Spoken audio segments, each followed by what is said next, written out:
말씀은 로마서 8장 1절부터 9절까지입니다. 제가 읽도록 하겠습니다. 로마서 8장 1절부터 9절, 신약 248쪽에 있습니다.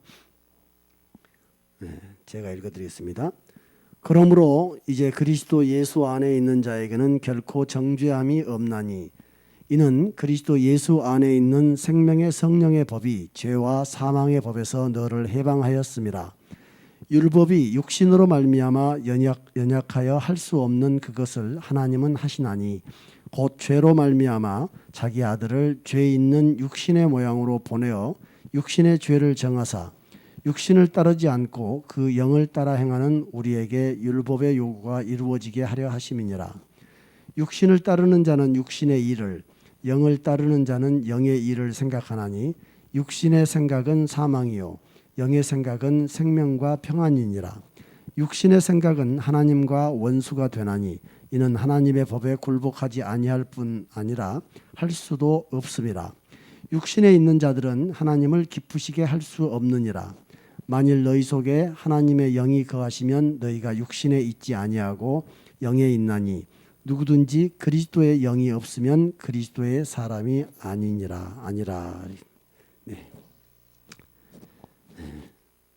오늘은 생명의 성령의 법에 대해서 우리가 함께 나눠보는 시간 되겠습니다. 사실 이 로마서 8장 1절은 우리가 익히 알고 또 믿음으로 고백하는 말씀이면서도 또 결코 그렇게 쉽지 않은 말씀들입니다. 8장 1절은 그러므로 이제 그리스도 예수 안에 있는 자에게는 결코 정죄함이 없다 이렇게 말합니다. 그리고 나서 이것은 그리스도 예수 안에 있는 생명의 성령의 법이 죄와 사망의 법에서 너를 해방하였기 때문이다 라고 이렇게 말씀합니다. 1절에 그리스도 예수 안에 있는 자에게는 결코 정죄함이 없다라는 이런 고백은 참으로 예수 안에 있는 자에게는 결코 정죄함이 없다라는 이 말을 예수 믿는 나는 결코 정죄함이 없다라고 이제 우리가 주장하고 또 그것을 믿고 믿음으로 고백합니다. 그런데 이 그리스도 안에 있다는 것은 분명하게 정죄가 없음을 성경은 말하고 있습니다. 그러나 그리스도 예수 안에 있다는 것이 무엇인지 또 그것이 어떤 상태인지를 저마다 다르게 생각하기 때문에 어떤 때는 뒤에 그리스도 안에 있는 자에게 없는 그 결코 정죄함이 없는 상태를 우리가 과연 주장하거나 확신할 수 있는 건지 이렇게 다시 한번 돌아보게 됩니다. 세번역 성경은 이렇게 되어 있습니다. 그리스도 예수 안에 있는 사람들은 정죄를 받지 않습니다. 1절 크게 차이가 없습니다. 그런데 킹제임스 흠정역은 이렇게 되어 있습니다. 그러므로 이제 그리스도 예수 안에 있는 자들에게는 정죄함이 없나니 그들은 육신을 따라 걷지 아니하고 성령을 따라 걷느니라 이렇게 되어 있습니다. 이렇게 번역한 근거는 뭐냐면 신약 헬라어 사본을 보면 이제 그리스도 예수 안에 있는 자에게는 결코 정죄함이 없다. 이 번역이 이제 이렇게 되어 있습니다. 거기에는 그들에게는 결코 정죄함이 없다. 그들에게는 정죄함이 없다. 어떤 그들이냐면 예수 그리스도 안에 있는 그들에게는 정죄함이 없다. 예수 그리스도 안에. 그리고 나서 뒤에 우리 성경에는 번역이 되지 않은 말이 바로 이 말입니다. 육신을 따라 걷지 아니하고 영을 따라 걷는 자 이렇게 되어 있습니다. 그러면 킹제임스 버전 흠정역은 그리스도 예수 안에 있는 자들에게는 정죄함이 없는데 그들은 육신을 따라 걷지 아니하고 성령을 따라 걷느니라라고 이렇게 킹제임스 버전 흠정역은 번역했는데 이 그들은 어떤 자들이냐면 그리스도 안에 있는 자들을 말하는 겁니다. 그리스도 예수 안에 있는 자들에게는 정죄함이 없나니 그들은 육신을 따라 걷지 아니하고 성령을 따라 걷느니라. 마치 이제 킹제임스 버전 그 흠정역을 따르면 그리스도 안에 있는 자들은 어떤 상태냐면 육신을 따라 행하지 않고 걷지 않고 성령을 따라 걷는 자다라고 이렇게 이해가 됩니다. 그런데 저는 이 성경을 쭉 보다 보니까 이런 느낌이 왔어요. 오늘 몇 절에 있습니까? 4절에 이것은 4절에 되십니다. 육신을 따르지 않고 그 영을 따라 행하는 우리에게, 이 표현이 있습니다. 그런데 이 표현의 히브리어도 헬라어 성경도 이렇게 되어 있습니다. 우리에게 율법의 요구가 이루어지게 하려 하는 것이다. 우리 안에서 해놓고는 육신을 따르지 않고 영을 따라 행하는, 이렇게 되어 있어요. 그러면 그렇게 되어 있는 어순이 아까 이 1절에 있는 거하고 똑같아요. 그러면 육신을 따르지 않고 그 영을 따라 행하는 우리가 바로 육신을 따르지 않고 그 영을 따라 행하는 이라는 말 앞에 있는 우리가 있어요. 그래서 육신을 따르지 않고 그 영을 따라 행하는 우리에게 율법의 요구가 이루어졌다, 이런 식으로 번역을 할 수 있다면 로마서 8장 1절도 이렇게 되어야 됩니다. 그들에게는 정죄함이 없다. 어떤 그들이냐면 예수 그리스도 안에 있는, 그리고 예수 그리스도 안에 있는 할 때 그 예수 그리스도는 어떤 분이냐면 육신을 따라 걷지 아니하고 성령을 따라 걷는 분이다. 제가 하는 말이 좀 언뜻 이해가 되지 않을 수가 있어요. 그래서 이걸 사실은 헬라어 성경을, 헬라어를 모르더라도 그 헬라어 어순을 보면서 우리가 보면 좀 더 제가 드린 말씀들이 좀 이해가 될 텐데, 로마서 8장 1절에는 그리스도 안에 있는 자들은 결코 정죄함이 없나니라고 우리 성경은 번역되어 있는데, 이 헬라어 그 4번에 있는 말 중에 우리말에 번역이 안 된 부분이 어떤 부분이냐면 8장 1절만 해서 육신을 따라 걷지 아니하고 성령을 따라 걷는, 이것이 지금 들어있어요. 근데 그것이 육신을 따라 걷지 않고 성령을 따라 걷는 것이 그리스도 안에 있는 우리가 그런다는 것인지 아니면 그리스도가 그런다는 것인지 정확하게 정리를 하고 넘어가야 되는데, 4절에 있는 말씀을 보면 육신을 따라 걷지 아니하고 성령을 따라 걷는 우리 안에서 라는 이 말씀을 헬라어 그대로 보면 이 말 패턴이 꼭 1절의 패턴인 것 같은데, 영어로 말하면 in Christ 그리고 나서 육신을 따라 걷지 아니하고 성령을 따라 걷는, 이렇게 되어 있어요. 4절은 우리 안에서 in us 해놓고 육신을 따라 걷지 아니하고 성령을 따라 걷는. 그러니까 4절 번역을 한 거 보면 4절의 번역의 형태로 보면 1절이 어떻게 되냐면 그리스도 예수 안에 있는 자에게는 정죄함이 없다. 그리고 그리스도는 육신을 따라 걷지 않고 성령을 따라 걷는 분이다. 이렇게 번역할 수 없는가, 이런 생각이 들었어요. 왜 그러냐면 앞으로 이제 설명을 하겠습니다. 그리스도 예수 안에 있는 생명의 성령의 법이 죄와 사망의 법에서 너를 해방하였다. 또 나를, 어떤 사본은 나를 해방하였다라고 되어 있는데, 그리스도 안에 있는 자들에게 정죄함이 없는 이유가 그리스도 예수 안에 있는 생명의 성령의 법이 살려주는 성령의 법이 있다는 겁니다. 그리스도 예수 안에는 살려주는 성령의 법이 있는데 죄와 사망의 법에서 너를 해방시켰다. 그렇기 때문에 우리가 그리스도 안에 있으면 정죄함이 없다. 그렇게 지금 설명하고 있는 겁니다. 그런데 이 죄와 사망의 법이 무엇이냐? 죄와 사망의 법이 무엇이냐 하면 이것을 해석하는데 두 가지를 사람들은 서로 다르게 해석합니다.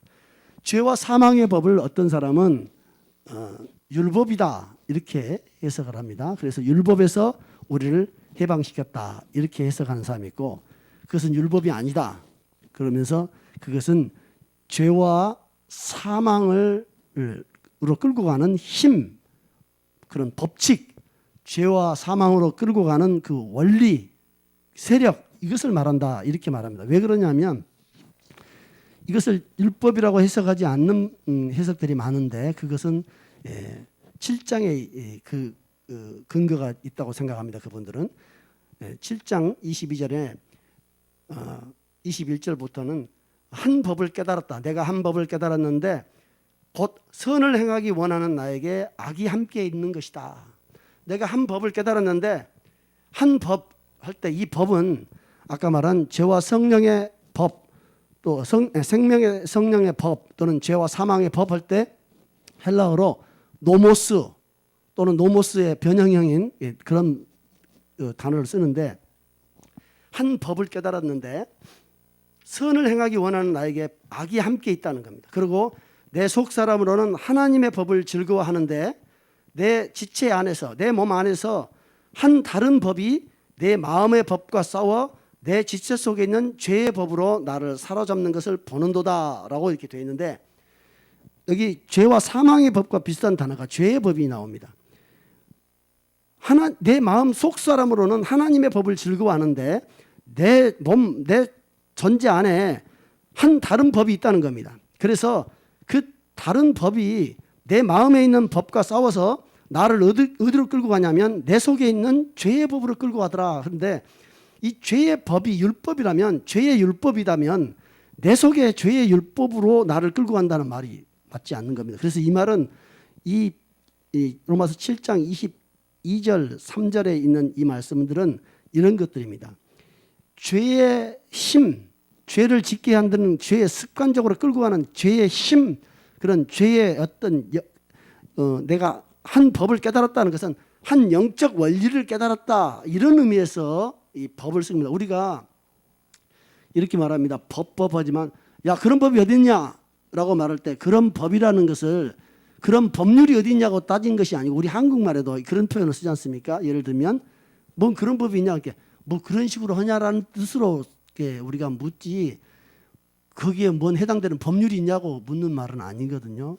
우리 말은 그런 식입니다. 마치 이 단어도 헬라어도 노모스라고 분명히 율법에 사용되는 그 단어입니다. 노모스가. 근데 그것을 항상 법이라는 것을 율법으로만 해석할 수 없는 부분이 있다는 겁니다. 그래서 여기서는 내 마음속에 있는 법이 있다는, 내 마음속에 있는 하나의 그 힘이 있는데 다른 한 세력이 내 속에 있는 마음의 힘을 이겨가지고 나를 죄 아래로 끌고 가버린다 하는 표현을 지금 사도 바울이 말합니다. 그래서 이 법이라는 것이 율법을 항상 의미하는 것은 아니다는 겁니다. 그래서 이 죄와 사망의 법도 죄와 사망으로 끌고 가는 힘, 그것에서 나를 건지셨다라고 이렇게 해석을 합니다. 그래서 이 법을 죄와 사망의 법을 율법이라고 해석을 하지 않는 부분이 있습니다. 그것은 결국 죄와 사망으로 끌려가서 그 아래 머무를 수밖에 없는 나의 상태 이런 것으로 해석을 합니다. 그래서 그렇게 해석을 하는 해석들이 일반적으로 많이 있습니다. 근데 저도 사실은 그런 해석들을 동의하고 그렇게 해석을 하는 것이 큰 문제 없다고 생각했습니다. 그런데 오늘 이 말씀을 보면서 조금 더 깊이 묵상하면서 저는 좀 더 다른 생각도 좀 하게 되었습니다. 첫 번째는 이 죄와 사망의 법이라고 할 때 과연 이 죄와 사망의 법이 율법인지 아니면 죄와 사망에 끌려가서 그 아래 정말 무력하게 살 수밖에 없는 나의 상태라든가 어떤 죄와 사망의 어떤 힘 이것을 말하는 건지 한번 말씀을 통해서 한번 보겠습니다. 먼저 로마서 7장을 앞장에 보면 7장에 보면 이렇게 되어 있습니다. 우리가 7장 5절에 우리가 육신에 있을 때에는 율법으로 말미암는 죄의 정욕이 우리 지체 중에 역사하여 우리로 사망을 위하여 열매를 맺게 하였더니 이제는 우리가 얽매였던 것에 대하여 죽었으므로 율법에서 벗어났으니 이러므로 우리가 영의 새로운 것으로 섬길 것이요 율법 조문에 묵은 것으로 아니할지니라 이렇게 되어 있어요. 이 말씀을 자세히 보면 언뜻 깊이 분석하기 전에 율법에서 벗어났다는 말이 하나 나옵니다. 그러니 아까 죄와 사망의 법에서 해방했다는 말하고 유사할 수 있는데 가만히 보면 우리가 육신에 있을 때는 5절에 율법으로 말미암는 죄의 정욕이라는 거예요. 율법으로 말미암는 죄의 정욕이라는 것이 이게 이제 7장에 읽다 보면 뭐냐면 율법 때문에 우리가 죄를 범한다는 식으로 마치 그렇게 사도 바울은 설명하는 것 같이 느껴질 정도로 율법이 없으면 죄가 죄인지를 깨닫지 못한다는 겁니다. 그래서 율법으로 말미암는 죄의 정욕이라는 것은 율법이 죄를 짓게 한다는 말이 아니고 율법으로 말미암아서 사실은 우리 속에 죄의 정욕이 있다는 것을 우리가 깨닫는 겁니다. 그래서 율법이 간음하지 말라 하는 율법이 없다면 내가 간음하고 음욕을 품으면서도 내가 죄인 줄 모르는데 간음하지 말라는 율법이 있음으로 말미암아 내 속에 죄의 정욕이 있구나라는 것을 아는 겁니다. 그런데 이 육신에 있을 때에는 율법으로 말미암아 정체가 드러난 죄의 정욕이 우리 지체 속에서 역사해서 우리로 사망을 위하여 열매를 맺게 한다는 겁니다. 사망을 위해서 열매를 맺게 한다는 것이 결국 죄와 사망의 법이라는 것은 죄와 사망으로 끌고 가는 힘이 있다는 거예요. 근데 그것이 무엇이냐면 율법이 아니라 죄의 정욕이 우리를 사망을 위해서 사망을 향해서 열매를 맺는 겁니다. 죄의 정욕이 사망을 열매를 맺는다고 하는 것이지 그것이 율법으로 말미암는다고 해서 율법이 사망을 열매 맺는 것이 아닙니다. 죄의 정욕이 우리 지체 중에 역사에서 사망의 열매를 맺는다는 겁니다. 그런데 그것이 죄의 정욕이라는 것을 이제 우리가 인식하게 된 것은 율법 때문에 하는 겁니다. 그래서 율법으로 말미암는 율법이 있어야만이 죄가 되는 겁니다. 그래서 죄의 정욕이 불거지는 것은 율법이 닥쳐오니까 죄의 정욕이 드러나는데 이제는 우리가 얽매였던 것에서 죽었으므로 율법에서 벗어났으니 했는데 도대체 얽매였던 것은 무엇이냐? 얽매였던 것에서 죽었다는 겁니다. 우리가 사도 바울은 그래서 율법에서 벗어났다고 말하는데 7장 4절을 보면 형제들아 너희도 그리스도의 몸으로 말미암아 그리스도의 십자가에 못 박히신 그 몸으로 말미암아 율법에 대하여 죽임을 당했다 이렇게 말합니다. 율법에서 벗어났다는 것은 율법을 폐하였다 이렇게 우리가 인식을 합니다. 그러나 사도 바울은 그리스도가 몸으로 이룬 것은 뭐냐면 너희들을 위해서 율법을 죽여버린 것이 아니고 율법에 대해서 너희가 죽임을 당하도록 했다라고 말합니다. 죽임을 당했다고 말합니다. 너희는 죽임을 당했다. 그래서 이제는 우리가 얽매였던 것에 대해 죽었으므로라고 하는 것은 헬라어 성경 보면 명확합니다. 이것은 우리가 얽매였던 율법에 대해서 죽은 겁니다. 우리가 얽매였던 이게 사도 바울과 유대인들을 말한 거죠. 율법에 얽매였던 그들이 율법에 대해서 죽었어요. 율법에 대하여 죽었어요. 얽매였던 율법에 대해서 죽었으므로 율법에서 벗어났다는 말입니다. 다시 말해서 이제 이 말을 통해서 우리가 하나 암시를 받을 수 있는 거면 죄와 사망의 법에서 해방하였다 하는 말이 바로 이 사도 바울이 7장에서 말하고 있는 이 우리를 얽매였던 그 율법에 대해서 우리가 죽임을 당했다는 거예요. 그리스도 예수 안에서. 그래서 그리스도 예수 안에서 죽임을 당했기 때문에 우리는 율법에서 벗어났다는 겁니다. 그러므로 8장 3절에서 2절에서 죄와 사망의 법에서 해방하였다 할 때 죄와 사망의 법이 율법일 가능성이 매우 높습니다. 그런데 이것을 율법으로 해석하는 것을 잘못된 해석이라고 생각하시는 분들도 많이 있습니다. 갈라디아서 먼저 그다음에 로마서 6장을 다시 한번 보면 6장 14절에 보면 죄가 너희를 주장하지 못하리니 이는 너희가 법 아래에 있지 않냐고 은혜 아래에 있다 하면서 죄가 주장하지 못한다. 그리고 법 아래에 있지 않다. 이렇게 표현합니다. 이 법이 어떤 힘, 원리 이런 것일 수도 있고 율법일 수도 있습니다. 아직은 해석을 안 했지만 그러면 법 아래에 있지 않기 때문에 죄가 너희를 주장하지 못한다는 것입니다. 그리고 18절에 보면 죄로부터 해방되어 의에게 종이 되었다.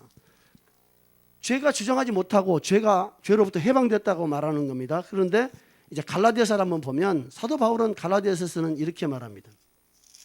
갈라디아서 5장 16절 17절에 보면 이렇게 말합니다. 너희는 성령을 따라 행하라. 그리하면 육체의 욕심을 이루지 아니하리라.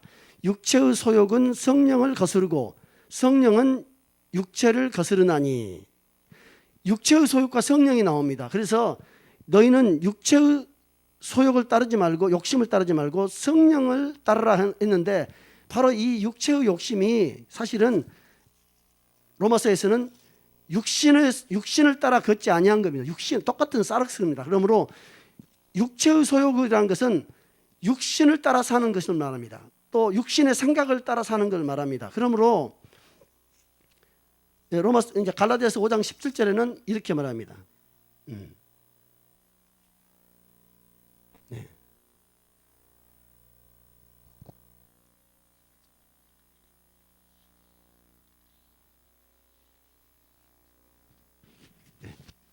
잠시만요. 네. 로마서 7장 6절을 보겠습니다. 네.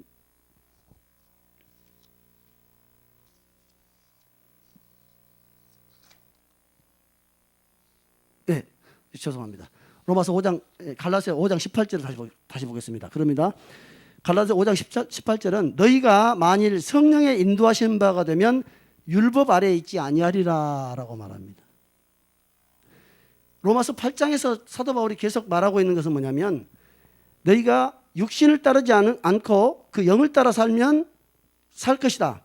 육신을 따르는 자는 육신의 일을, 영을 따르는 자는 영의 일을 생각하고, 육신의 생각은 죽음을, 사망이 오게 될 것이고, 영에 속한 생각은 생명과 평안을 얻게 될 것이라고 말하는데, 갈라디아서는 뭐라고 하냐면 너희가 성령의 인도를 받게 되면 율법 아래에 있지 않는다는 겁니다.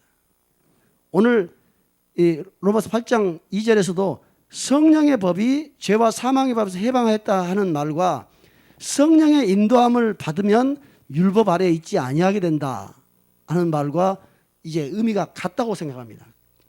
로마서 7장에서 결국 얽매였던 것에 대해서 우리가 죽었으므로 율법에서 벗어났다고 말하는데, 얽매였던 것에서 우리가 죽은 것은 어떤 사건이냐면 예수 그리스도께서 십자가에서 몸으로 죽음을 당한 사건입니다. 그 사건을 로마서 8장 오늘 읽은 본문에서는 뭐라고 말하냐면, 율법이 육신으로 말미암아서 연약하여 할 수 없는, 율법이 육신이 연약해서 할 수 없는, 목적을 달성할 수 없던 그것을 하나님은 하시는데, 곧 죄로 말미암아 자기 아들을 죄 있는 육신의 모양으로 보내어 육신의 죄를 정하사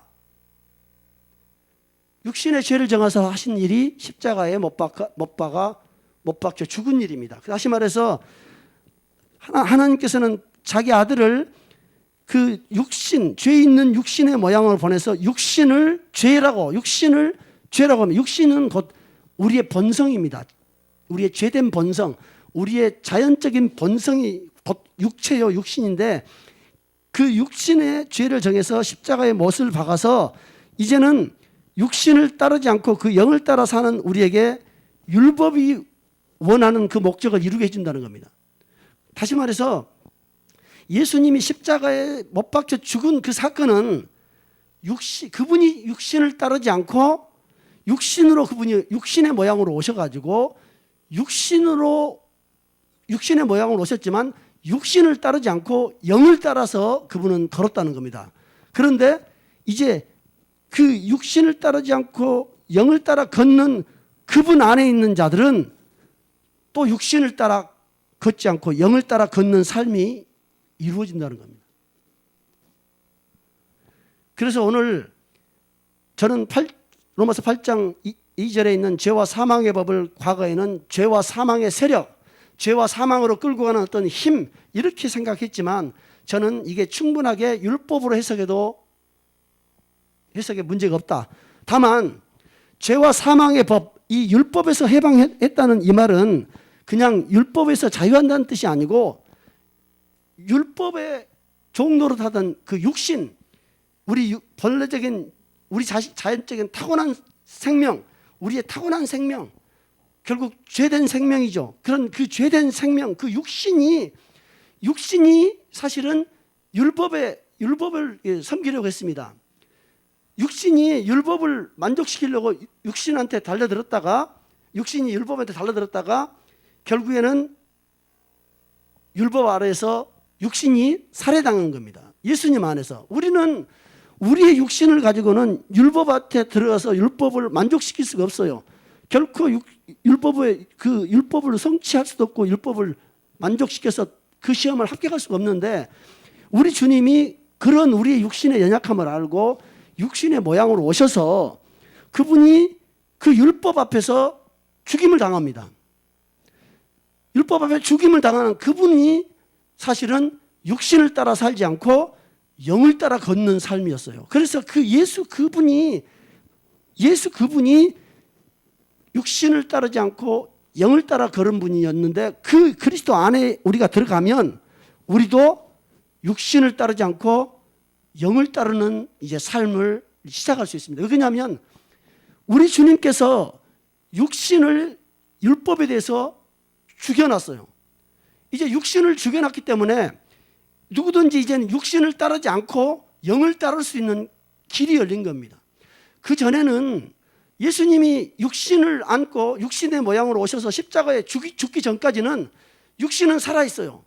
우리의 육신의 모양이 그대로 살아있고 그것이 육신이 여전히 우리를 장악하고 있고 그것이 우리 자신인데 예수님이 육신을 십자가에 못 박아 율법에 대해서 육신은 죄다. 육신은 죄가 있다 하면서 자신의 육신을 십자가에 못 박으셨습니다. 그렇기 때문에 이제는 십자가에서 죽임당한 육신을 우리가 이제 따르지 않을 수 있다는 겁니다. 육신을 따르지 않을 수 있는 길이에요. 그러나 여전히 우리가 육신을 따르게 되면 율법이 우리를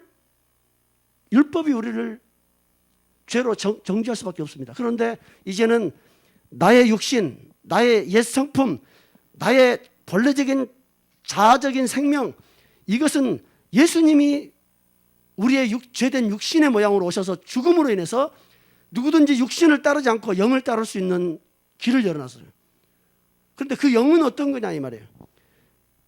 킹제임스 버전에서는 육신을 따라 걷지 않냐고 성령을 따라 걷는 우리라고 이렇게 성령이라고 바로 해석했는데 저는 그렇게 보지 않습니다. 이 본문에 보면 너희 속에 하나님의 영이 거하시면 육신에 있지 아니하다고 했어요. 너희 속에 하나님의 영이 거하면 육신에 있지 아니하다는 게 마치 하나님의 영을 성령이다 바로 해석해 버리는데 성령이 우리 안에 계시면 우리는 영의 사람입니다. 당연히. 그러나 여기서 하나님의 영을 성령이라고 바로 해석할 수는 없는 겁니다. 육신을 따르지 않고 영을 따라 행하는 자가 예수님처럼 생명을 얻는 건데 예수님이 육신을 따르지 않고 영을 따라 사신 분이에요. 그런데 우리는 그 그리스도 예수 안에 들어가면 정죄함이 없어요. 왜? 그분이 육신을 따라 걷지 않고 영을 따라 산 분이기 때문에 그 육신을 따라 살지 않고 영을 따라 산 그 모습이 어떤 모습이냐면 하나님께서 죄 있는 아들의 모양으로 아들을 죄 있는 육신의 모양으로 보내어서 그 육신을 죄를 정해서 죽이시고 그 죽음을 통과하게 하신 그 사건이 바로 이 영의 일입니다. 그런데 바로 이 하나님의 영이라는 것은 주님은 우리 주님은 그래서 나의 말이 영이요 생명이다 그랬어요. 그래서 뒷절에 하나님의 영이 우리 안에 거하면 우리가 육신에 있지 않고 영에 있다 했어요. 하나님의 영이 거하면 우리가 육신에 있지 않냐고 성령에 있다 이렇게 해석하지 않았어요. 이 영은 성령이라고 된 성경은 전부 다 푸뉴마 하기오스라고 되어 있지만 이게 다 푸뉴마라고 되어 있어요. 영이라고 돼요. 영을 따르는 자지 성령을 따르는 자라고 해석해서는 안 되는 거죠. 근데 사실은 영을 따른다는 그 말과 성령을 따른다는 말이 사실은 크게 차이가 없을 수 있는 거 뭐냐면 성령이 우리에게 오시면 우리의 영과 성령은 하나가 되어버립니다. 저기 본문처럼 주와 합하는 자는 한 영이니라 한 것처럼 주의 영이 우리에게 오시면 우리가 성령 안에서 하나가 되어버리기 때문에 영을 따른다는 말은 사실은 성령을 따른다는 말과 다를 바가 없습니다. 더구나 오늘 9절에서는 하나님의 영이라고 했는데 그 밑에는 누구든지 그리스도의 영이 없으면 그리스도의 사람이 아니라 했는데 하나님의 영이며 그리스도 영이 뭐냐? 그러면 같은 성령을 하나님의 영이라기도 하고 그리스도 영이라고 됐느냐? 그렇게 할 수 있습니다. 예수의 영이라고도 사도행전은 했어요. 그러나 이것을 정확하게 저는 이렇게 봅니다. 하나님의 영을 하나님의 말씀이라고 보면, 하나님의 말씀을 보면 우리가 성령을 따라간다는데, 성령을 따라간다는 것은 어떤 것을 말한 겁니까? 성령이 우리에게 음성을 들려주시고 계시를 하시고 할 때 그 계시 음성을 들을 수는 있으나, 우리가 성령을 따라간다 할 때는 막여가는 거예요. 하나님의 말씀, 예수 그리스도의 말씀, 하나님의 말씀이 우리 속에 있으면 우리가 육신에 있지 않고 그 육신을 따르지 않고 영 안에 우리가 있다는 겁니다. 우리가 육신에 있을 때는, 육신에 머무르면, 예전에 그 이미 십자가에서 주님께서 육신을 멸해 놓으셨지만 우리가 육신적인 그런 상태에 머물러 있다면 주님의 이 생명의 법, 성령의 생명의 법을 우리가 누릴 수가 없다는 거예요. 그래서 결국 율법으로부터 자유할 수도 없고, 결국 육신은 율법의 종로로 닫았고 율법의 정죄를 받을 수밖에 없는 그런 상태라는 거예요. 그래서 하나님의 영이 우리 안에 거한다는 말은 하나님의 말씀, 어떤 말씀이냐? 가장 대표적인 말씀은 그 아들을 죄 있는 육신의 모양으로 보내서 그 육신의 죄를 정해서 그 아들을 죽이셨다 하는 이 말씀, 바로 그 죽이셔가지고 그 아들을 육신의 죄를 정해서 죽이셔서 누구든지 이제는 그리스도 안에 있는 자는 육신을 따르지 않고 영을 따르는 자라 하셔서 살리신 겁니다. 그래서 오늘 본문의 1절에 그리스도 예수 안에 있는 자에게는 결코 정죄함이 없나니 해놓고 번역에서 빠져있던 육신을 따라 걷지 않고 영을 따라 걷는다는 말이 없어도 이 의미가 정확하게 그래도 맞을 수 있는 것은 뭐냐면, 핵심은 뭐냐면 그리스도 안에 있는 것이라는 거예요. 문제는 그런데 그리스도가 어떤 분인지를 우리가 알지 못하면 그리스도 안에 있다는 말이 실감이 오지 않습니다. 그리스도는 어떤 분이냐면, 하나님께서 우리 육신이 결코 율법의 저주에서 율법을 만족시킬 수 없었던 우리 육신이 할 수 없는 그것을 주님께서는 이 육신의 모양을 가지고 오셔서 육신의 죄를 정하시고 육신을 죽이시고, 그 육신을 죽이고 누구든지 그리스도 안에 있는 자는 육신에 있지 않고 영에 있는 자가 되게 하신다는 겁니다. 오늘 로마서 7장에서는 그렇게 말합니다. 율법 조문과 영을 말합니다.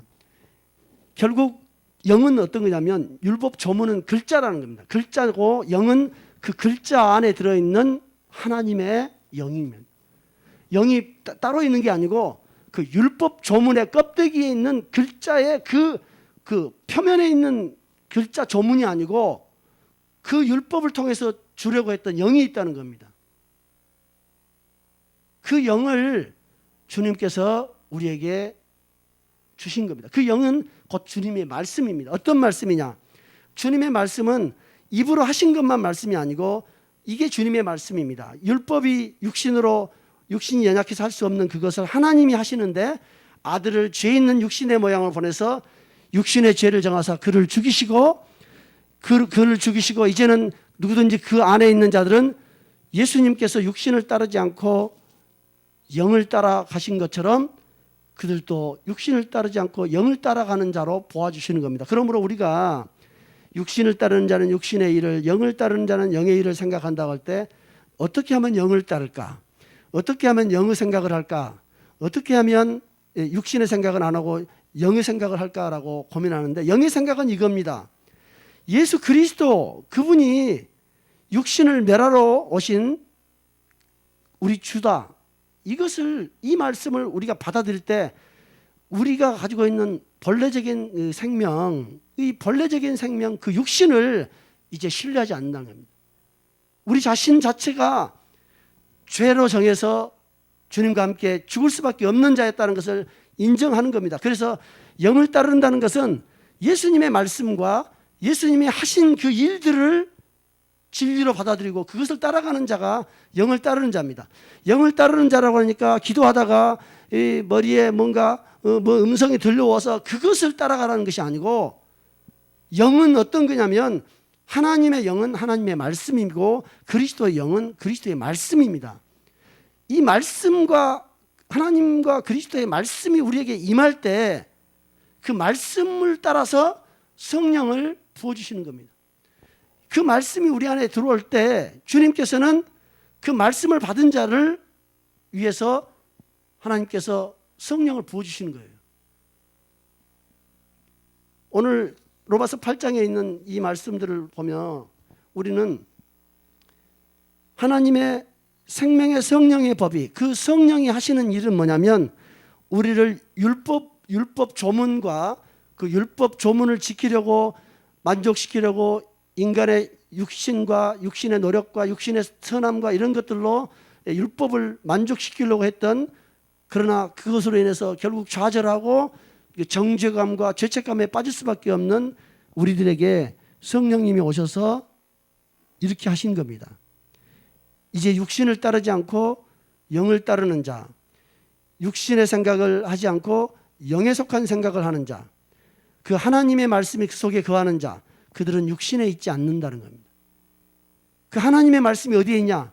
사실은 이겁니다. 예수 그리스도가 곧 하나님의 말씀이며 예수 그리스도를 보내셔서 이루신 일이 하나님의 말씀이고 하나님의 영입니다.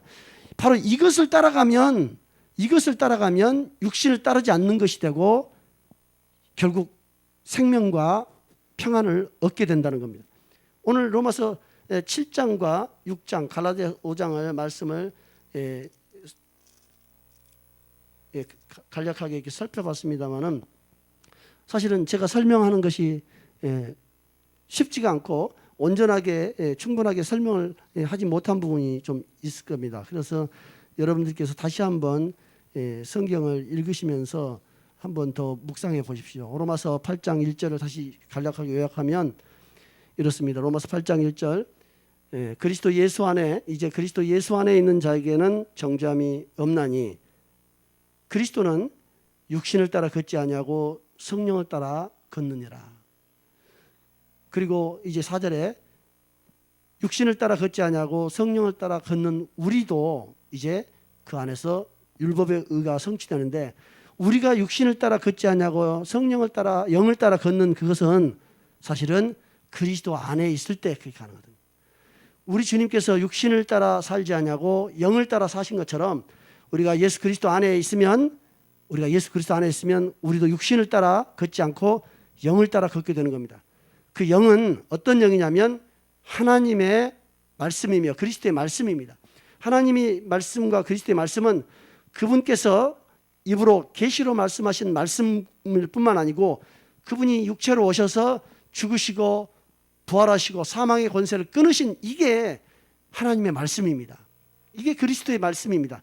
바로 그것이 우리 속에 있으면 우리는 그리스도 안에 있는 사람이 되고 그리스도의 사람입니다. 그리고 이것이 우리 안에, 그 말씀이 우리 안에 들어오면 우리는 육신 안에 머물러 있는 것이 아니고 영에 속해 있는 상태라고 말합니다. 성령에 속해 있기 위해서 나는 성령 받았으니까 성령에 속해 있다가 아니라 주님의 말씀을 받은 자는 영에 속한 자라는 겁니다. 그리고 주님의 말씀을 받고 돌이켜 회개하고 주님 안에 들어간 자들은 하나님께서 성령을 보내셔서 보증하시고 보혜사가 되신다는 겁니다. 율법 조문의 그 겉의 글자들은 죽이는 것이라고 성경은 말하고 있습니다. 그러나 하나님 그 영은 주님께서 오셔서 하신 그 일들은 살리는 영이다. 그래서 주님을 보고 주님은 살려주는 영이라고 했어요. 로마서 고린도전서 14장 5절에서 마지막 아담은 살려주는 영이라고, 예수님을 보고 살려주는 영이라고, 살려주는 생명의 성령의 법이 곧 예수님입니다. 예수님 안에서 십자가에서 그분이 우리를 위해서 이루신 일들이 곧 살려주는 생명의 성령의 법입니다. 이 살려주는 성령의 법은 사실은 은혜입니다. 은혜를 이렇게 표현한 겁니다. 예수님이 우리를 위해서 보내주시고 나눠주신 그 자신의 생명을 나눠주고 육체로 자기 몸으로 이루신 것이 바로 은혜입니다. 그 은혜가 오늘 로마서 7장 4절에서는 뭐라고 그러냐면 그의 몸으로 그리스도의 몸으로 율법에 대해서 우리가 죽임을 당하게 됐다는 거예요. 우리의 육신이 율법에 대해서 죽임을 당하도록 주님께서 십자가에서 죽으셨다는 것. 바로 그 그리스도 안에 있으면 우리 육신이 진짜로 죽임을 당해서 우리가 육신에 있지 않는데 우리가 그리스도 밖에 있다면 우리는 여전히 육신을 따라 걷는 자가 된다는 겁니다. 그래서 예수 그리스도 안에 있는 이것은 예수 그리스도가 하신 일과 하신 말씀 안에 그것이 우리 안에 있다는 것이고 그분의 말씀과 그분의 하신 일들이 우리 마음 가운데 믿음으로 들어오면 그것은 그리스도의 영이 우리 안에 들어온 상태입니다. 그러면 우리는 그분의 사람이 되고 우리는 육신에 있지 않고 영에 있다고 말하고 있는 겁니다. 오늘 로마서 8장 1절에 있는 생명의 성령의 법과 죄와 사망의 법을 조금 다른 말씀과 함께 좀 다른 각도에서 좀 보았습니다. 그러므로 이제 오늘 기도할 때는 이렇게 하시겠습니다. 우리 주님께서 성령으로 우리를 죄와 사망의 법에서 자유케 했다는 것은 다시 말해서 죄와 사망의 법에 대응하는 것이 육신입니다. 그 율법에 대응하는 것이 육신입니다. 그 율법 조문에 대한 것이 육신입니다. 그런데 이제는 그 율법 조문의 껍데기가 아니라 그 안에 있는 참 영을 우리가 마시게 하셨습니다. 율법 조문이 아니라 그 육신을 품고 십자가에 죽으신 하나님의 그 은혜와 사랑, 예수 그리스도의 하신 그 일들이 실제로 그 율법 조문에 있는 껍데기에 있는 글자가 아니라 영으로서 우리에게 온 겁니다. 그러니 이제는 그 하나님이 주신 율법이라고 해서 그 율법에 매달려 있어서 육신으로 계속 사는 것이 아니라 이제는 우리 육신이 아닌 주님께서 주신 그 영으로 우리가 사는 겁니다. 그 부분에 좀 더 혹시 제 설교에 아직도 여전히 풀리지 않은 부분들이 있다면 한번 더 묵상하시면서 성경을 읽으시면서 과연 그러한가 하고 다시 한번 좀 보시면서 부족한 설교의 부족한 부분을 메꾸시기 바랍니다. 같이 기도하겠습니다.